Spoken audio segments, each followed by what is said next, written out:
Hi, Shauna here. I'm just going to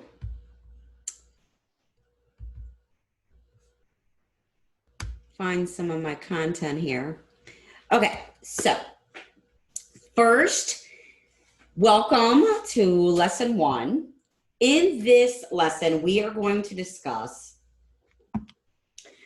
what initially attracted you to your current or ex-relationship partners, ex-partners, and why you attracted them into your life.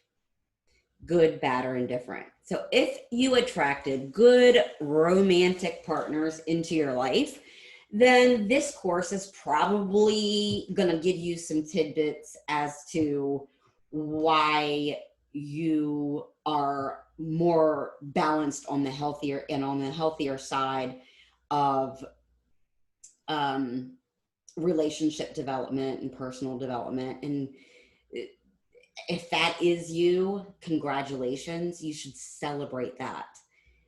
However, if you are here in this course, it's because you were probably guided here either by somebody sharing the course with you or because you happen to stumble across some of the YouTube content on the channel R Squared, and that led you to, it piqued your interest a little bit and made you want to dive deeper into your subconscious mind and finding out some of the deep hidden secrets in your persona, in your subconscious mind, in your personality, as to why you would have landed on a cycle of abusive relationships, or why you attracted certain individuals in your life that caused you so much pain. And this lesson, we are going to dive deep into factual evidence, a little of factual evidence, but not to bore you with mundane psychology, but really hands-on explanation, if you will, so I can meet you where you are right now in this fog, right? If I can meet you where you are right now in your fog, then I could potentially effectively, lead you through the darkness of your tunnel and lead you into the light, right? Which is my life purpose. So, going a little deeper into what it was that attracted you to the partners in your life, I will first quote a excerpt from the book called A General Theory of Love, written by Thomas Lewis, Fari Amini, and Richard Lennon. Basically, the quote states this: love and the lack of it changed the young brain forever. As we now know, most of the nervous system, including the limbic brain, needs exposure to crucial experiences to drive its growth. The lack of an attuned mother is non-eventful for a reptile. However, shattering injury to the complex and fragile limbic brain of a mammal. That is so true. And it's not true in theory, it's true scientifically. And I will post the link to this resource. Is from Psychology Today in the resources below. This is an article that I found from Peg Streep, who's tech support for Psychology Today, but she wrote Filling the Hole in Your Heart, Recovering from Childhood. And there are so many different stories on here, but that is the quote that I really want to talk about. There's another quote on here. The second is from Deborah Tannen's book, You're Wearing That, Understanding Mothers and Daughters in Conversation. So this, in the end, may be the crux of a parent's power over a child, not only to create the world the child lives in, but also to dictate how that world is to be interpreted. And that is pretty daggone deep. If you go over to YouTube and you've seen my video on Your Parents Rocks, which is, I think the title of the video is called Deep Inside the Subconscious Mind. It's about 34 minutes long.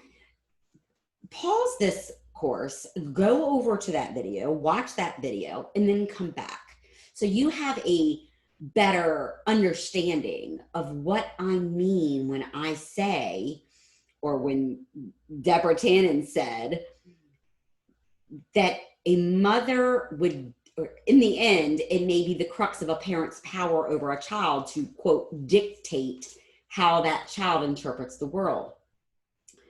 So that is just as deep as it can get. I mean, that is power and control, which is abusive. If you were going to go on to any domestic violence website, any nonprofit organization for domestic violence, you will see the terms power and control. The definition of abuse of any kind is power and control. Power and control. That is abuse. There's different types of abuse, but that is the definition of power of abuse, power and control.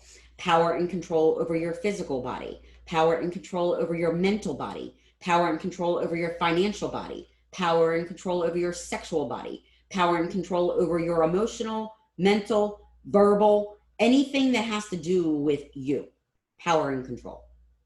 Okay?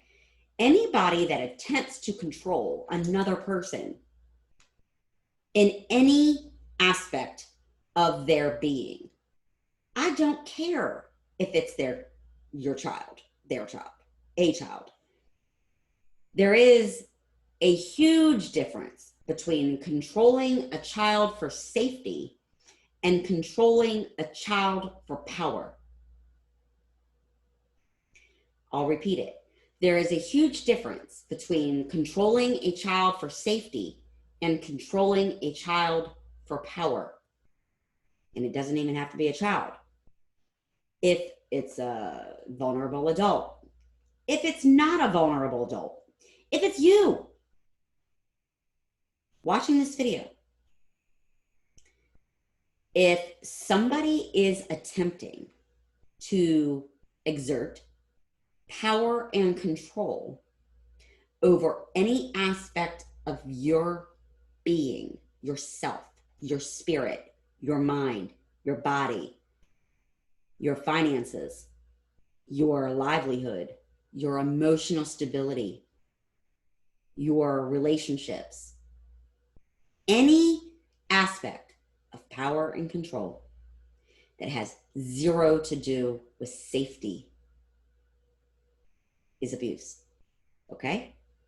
Now, it's abusive now. It was abusive yesterday. It was abusive 5 years ago. It was abusive 50 years ago. It was abusive 5 centuries ago. But we, as human beings in the human race, are developing at a faster pace because more information is available to us than, say, it was in the year 1800. Wouldn't you agree? So now that you know more than you knew in 1800, more than we as a collective human race knew in 1800, why would we still live like cavemen, right? So it's time to evolve. How do you evolve? How does the human race evolve?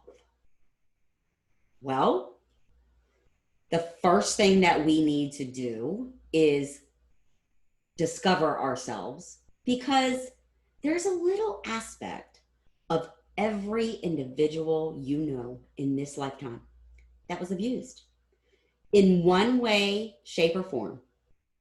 they were abused. Not intentionally. I'm not trying to put every parent in jail here. There's no statute of limitations on child abuse, by the way. I'm not trying to put parents in jail. What I'm trying to do is wake you up, okay?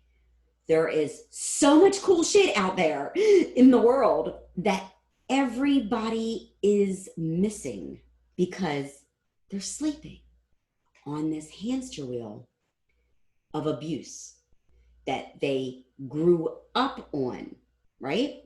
So going back into your childhood, you initially attracted the partners in your life, good, bad, or indifferent, that reflect the void of the love your caregivers didn't give you. I'm going to repeat that. You attracted the lovers in your life that filled the void of the love your caregivers didn't give you. It's a pretty phenomenal discovery. Wouldn't you agree? If you agree, share this course right now.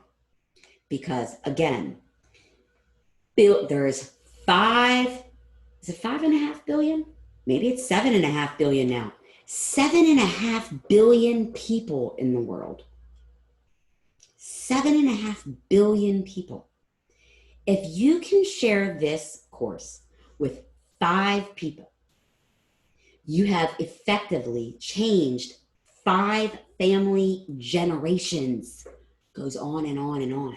One little share could effectively make a spider web that would transform a family cycle forever and ever and ever. That is the power of social media and internet. Okay? Now, I know what you must be thinking. Oh, this is just a marketing scheme. I literally make my courses payment optional. So it's not a marketing gimmick. It is literally my life purpose to allow people to pay what they want to pay, what they can afford to pay. No child left behind, right? No child left behind in my world either. So I don't care if it's $0, if it's 50 cents, if it's $1, if it's $5, or if it's $500.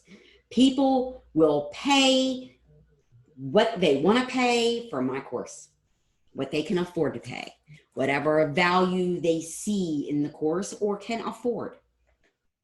It's not about getting rich. I have another job, right?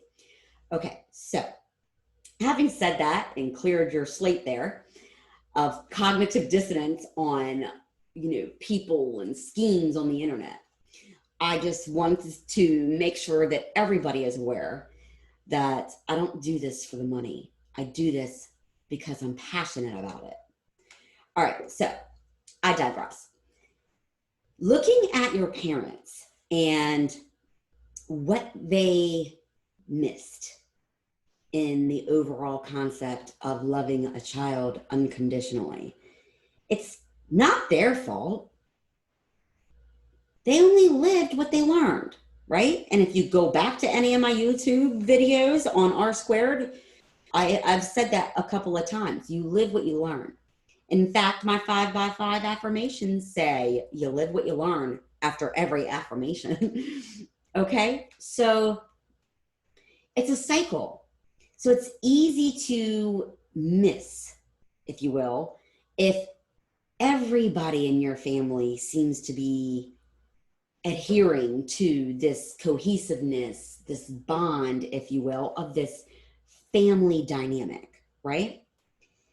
Even if it is scarcity of food, if everybody, including the other parent, adapted to this scarcity of food, as an example, then it must be acceptable and normal for you to deprive your offspring of food.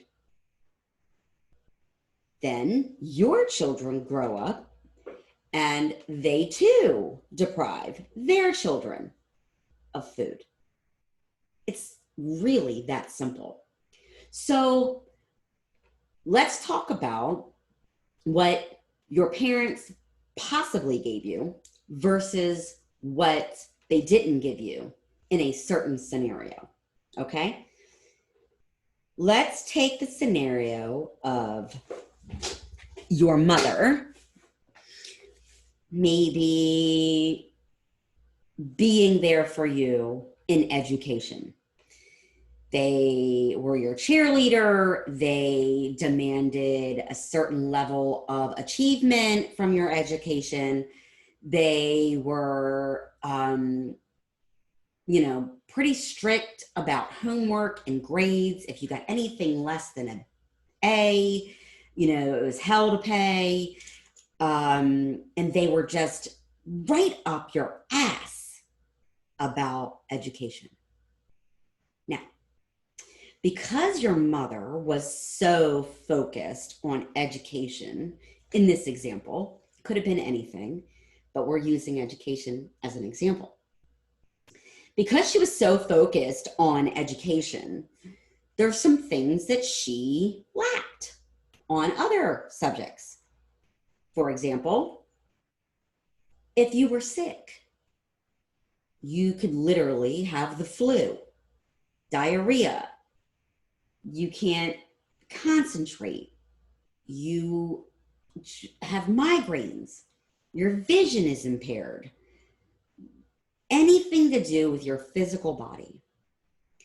If your physical well-being were to directly affect your education, you were reprimanded, not nurtured. Sit for a moment and feel that. You are sick. You don't feel good because you're not being nurtured and cared for in that department. It escalates. It's getting worse. Your ability to focus on education is deteriorating. Your mother becomes infuriated because your grades are dropping, because you're missing school. Either she knows about it or she doesn't know about it. There are children that have to hide from their parents that they are skipping school because they're sick. Not because they're being defiant, because they don't feel good. Let that sit in. Feel that for a minute. So, fast forward on this scenario, 25, 30 years. You begin dating and possibly even marry somebody you thought was the love of your life. Now, there is an aspect of the individual that you love, and there's an aspect that you loathe. Let's examine them. The aspect that you love in this scenario is literally the value that they place on education. However, when it comes to your being sick, you're not feeling good. This individual that you are now married to has no empathy. They don't nurture you. They don't take your temperature. They don't bring you hot soup. They don't make sure you get medical treatment or medical care. They don't make sure you get your prescriptions. This is what attracted you to this individual. Where your mother in this scenario failed you is what you love about your partner. Subconsciously. Now, in lesson 2, we are going to talk about the incongruencies of what you were looking for and what you actually chose. However, in the resources, and I guess I'm going to do it as an assignment in this class, I want you to break it down. Break down what aspects of your current or former romantic partners remind you of mom, dad, or caregiver, and why. Let's go deep. Please give yourself the time and love and respect needed to complete this assessment, this assignment, because just recognizing what you're about to discover about your cycle is life-changing. It'll change your whole world. Now, it might hurt to examine this. So here's what I'm going to suggest. There are 5 immediate steps to self-love, and I'm going to share in the next video with you what those 5 steps are. So prior to completing your assignment, I want you to watch that video, the 5 steps to self-love. And I want you to do 1 or 2 of them before taking the time to complete the assessment or assignment. Okay?